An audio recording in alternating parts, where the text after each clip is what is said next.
Hello guys, আসসালামু আলাইকুম। কেমন আছেন সবাই? আশা করি ভালো আছেন।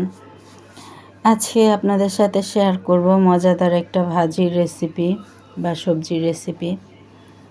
সকালের নাস্তা, পরোটা বা যে ভাত খান, গরম গরম ভাতের সাথে ভাজিটা খেতে খুব মজা, টেস্টি হয় আর খুব ভালো হয় খেতে।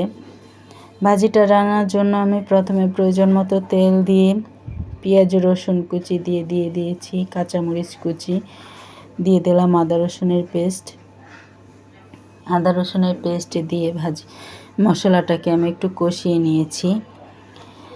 আদা রসুনের কাঁচা গন্ধ চলে যাওয়ার পর দিয়ে দিয়েছি হলুদের গুঁড়া, ধনিয়ার গুঁড়া, কারণ আমি এখানে কাঁচামরিচ ব্যবহার করেছি, শুকনো মরিচ দেব না, জন্য মশলাটাকে এখন ভালো করে কষিয়ে নিচ্ছি।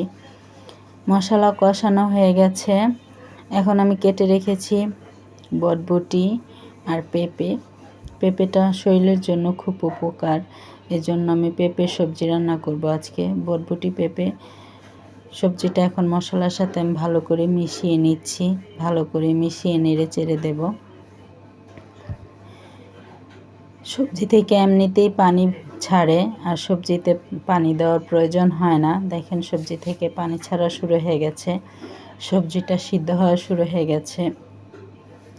সবজিটা নেড়ে দিচ্ছি, নেড়ে অল্প আঁচে লো ফ্লেমে আমি সবজিটা রান্না করছি।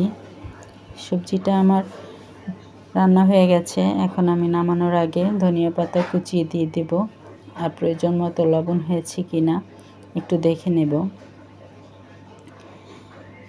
এখন নামিয়ে নেওয়ার আগে আমি সবজিটা আরেকবার নেড়ে চেড়ে দিচ্ছি। সবজিটা আমার হয়ে গেছে। এখন আপনাদের পছন্দ অনুযায়ী গরম ভাত বা সকালের নাস্তা, রুটি, পরোটা, যার যেটা পছন্দ সেটা দিয়ে পরিবেশন করতে পারবেন।